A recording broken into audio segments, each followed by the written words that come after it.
hari, ada seorang ibu dibawa oleh keluarganya ke suatu rumah sakit di Surakarta. Khawatir karena kondisi ibu itu yang sangat lemas, pihak keluarga meminta kepada petugas di rumah sakit untuk segera menanganinya. Selamat pagi, Sus. Selamat pagi, ada yang bisa saya bantu? Iya, Sus. Ini ibu saya demam dan diare nggak sembuh-sembuh. Sudah berapa lama mengalami demam dan diarenya, Mbak? 6 hari, Sus. Ibu saya sariawan sudah 3 bulan tapi nggak sembuh-sembuh. Berat badannya juga turun 9 kg selama 3 bulan ini. Saya bingung, Sus. Sariawan kok sampai 3 bulan nggak sembuh-sembuh? Padahal saya sudah kasih buah-buahan yang mengandung vitamin C sampai obat untuk sariawan. Tapi nggak ada perubahan. Malah berat badan ibu saya yang turun. Kalau begitu, nama ibu Mbak siapa ya? Fania, Sus. Usianya? 10 tahun, Sus. Baiklah Mbak, kalau begitu saya akan memeriksa keadaan Ibu Fania terlebih dahulu. Silahkan Mbak ke bagian administrasi untuk mengisi identitas pasien. Setelah ini, dokter akan datang untuk memeriksa keadaan Ibu Fania. Iya, Sus. Kemudian, dokter datang. Dokter, ini ada pasien baru bernama Nyonya Fania. Usianya 40 tahun, datang dengan keluhan demam dan diare selama 6 hari. Sariawan sudah 3 bulan tidak sembuh-sembuh. Berat badannya turun 9 kg selama 3 bulan terakhir. Setelah saya periksa tanda-tanda vitalnya, tekanan darahnya 100/60 mm air raksa. Suhunya 39,8 derajat Celcius, nadinya 76 kali per menit, respiratory rate 26 kali per menit, berat badannya 55 kg. Dokter langsung memeriksa kondisi Nyonya Fania. Selamat pagi Ibu, baik saya periksa dulu ya kondisi Ibu.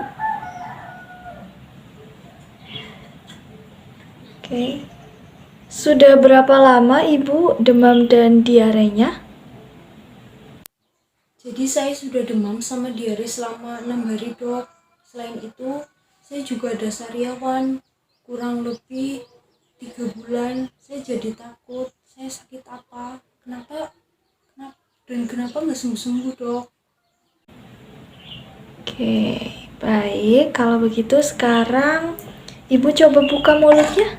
Saya periksa dulu.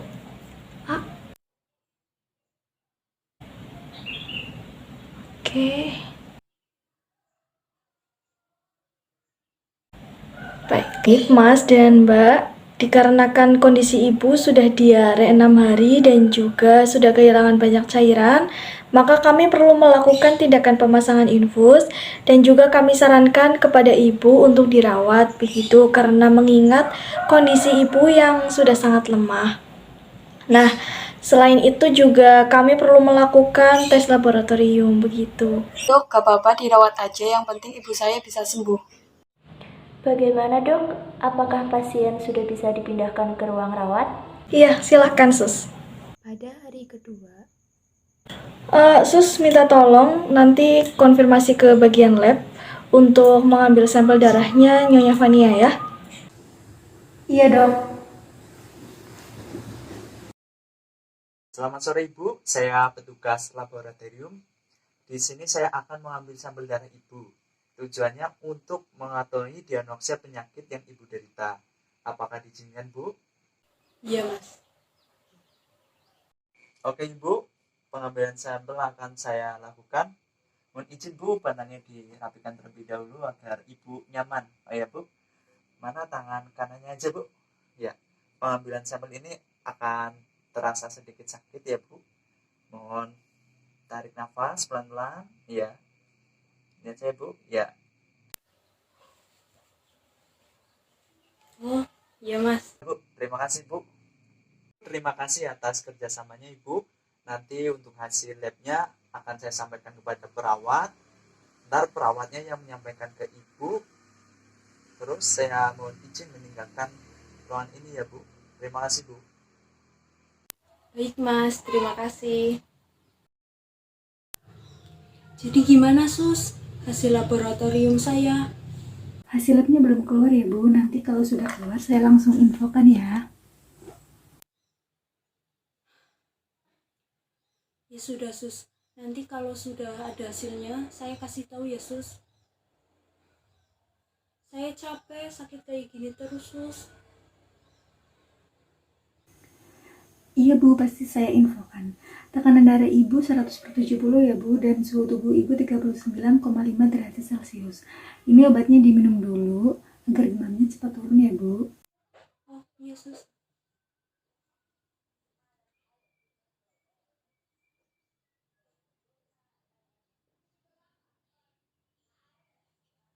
Sudah ya Bu, sekarang Ibu sudah bisa istirahat. Saya tinggal dulu ya. Permisi dok, ini hasil lab Nyonya Fania sudah keluar. Hasilnya beliau positif terjangkit virus HIV/AIDS. Oke, baik. Kalau begitu, kita perlu menjelaskan kondisi Nyonya Fania ini kepada keluarganya ya. Sus, tolong panggilkan keluarga Nyonya Fania ya. Baik dok. Selamat sore mas, mbak.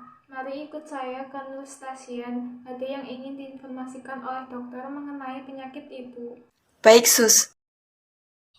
Permisi dok, ini putra dan putri dari Nyonya Fania. Baik Sus, mari kita jelaskan mengenai kondisi Ibu Fania kepada putra-putrinya.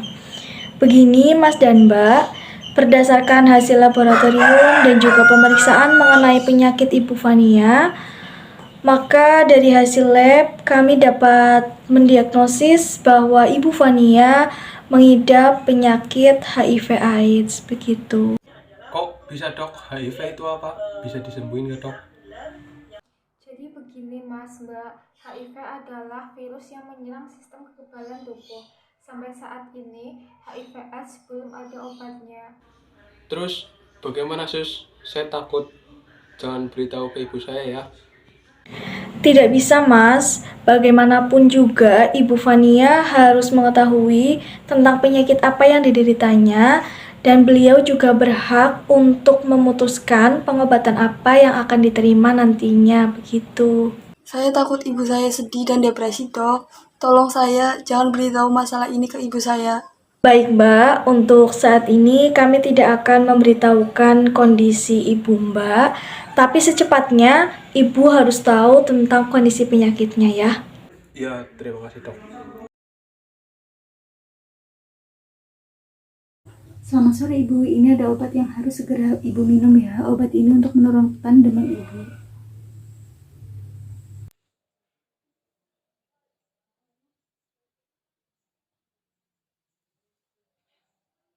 Oh ya sus, hasil labnya sudah keluar kan? Jadi gimana sus hasilnya? Tolong kasih tahu saya pengen tahu. Iya betul sekali Ibu, hasil lab Ibu sudah keluar. Akan tetapi yang memiliki wewenang untuk memberitahukan informasi tentang penyakit Ibu adalah dokter. Jadi mohon maaf ya Bu, saya tidak bisa memberikan informasi apapun tentang hasil lab Ibu. Ya sudah, saya tinggal dulu ya Bu. Selamat beristirahat. Keesokan harinya, setelah hasil laboratorium Nyonya Fania keluar, perawat dan dokter memutuskan untuk menginfokan diagnosa penyakit ke Nyonya Fania atas persetujuan keluarga dengan didampingi oleh perawat. Dokter datang ke kamar Nyonya Fania. Selamat pagi Ibu. Bagaimana semalam istirahatnya? Nyenyak? Oke. Tadi malam saya susah tidur dok, saya kebangun terus. Jadi gimana dok hasil lab saya? Saya sakit apa? Saya pengen tahu, saya capek, sakit terus kayak gini gak sembuh-sembuh. Iya, betul sekali Ibu. Untuk hasil lab Ibu memang sudah keluar. Jadi begini Ibu, berdasarkan hasil laboratorium, itu Ibu didiagnosis positif pengidap penyakit HIV/AIDS. HIV/AIDS adalah penyakit yang menyerang sistem kekebalan tubuh Ibu. Tapi kami mohon maaf sekali Ibu, Untuk sampai saat ini, obat untuk menyembuhkan penyakit HIV/AIDS itu memang belum ada dan juga belum ditemukan. Begitu, Ibu.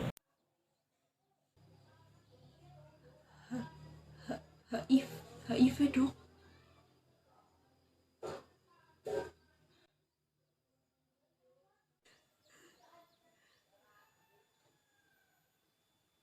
Apa yang harus saya lakukan dok? Saya pengen sembuh. Tenang Ibu, tidak apa-apa. Untuk itu nanti akan saya buatkan resep obat antiretroviral dan juga beberapa obat herbal yang bisa Ibu konsumsi untuk mencegah dan memperlambat pertumbuhan dari virusnya itu ya Bu. Dan yang harus Ibu lakukan juga adalah berserah diri kepada Tuhan Yang Maha Esa. Ibu dan keluarga harus sabar dan tabah. Setelah dokter menginfokan diagnosa penyakit Nyonya Vania dan keluarga tampak sedih. Perawat memberikan motivasi dan semangat. Setelah beberapa menit, akhirnya dokter dan perawat memutuskan untuk meninggalkan Nyonya Vania dan keluarga di kamar, memberikan sedikit waktu bagi mereka agar tetap tenang. Seiring berjalannya waktu, Nyonya Vania dan keluarga mampu untuk menerima diagnosa penyakit yang diderita oleh Nyonya Vania dengan sabar dan tabah. Jadi, kesimpulan mengenai kasus ini, perawat mengalami dilema etik. Di satu sisi, perawat harus tetap menjaga rahasia penyakit Nyonya Vania karena keluarga mengkhawatirkan Nyonya Vania depresi. Tetapi, di sisi lain, Nyonya Vania memiliki hak untuk mengetahui penyakitnya. Dalam kasus ini, perawat harus tetap untuk menerapkan prinsip kejujuran tanpa melupakan prinsip kerahasiaan. Perawat harus menggunakan pemilihan kata dalam berkomunikasi dengan pasien tersebut, sehingga perawat tetap amanat terhadap keluarga pasien tanpa harus berkata yang tidak benar atau berbohong.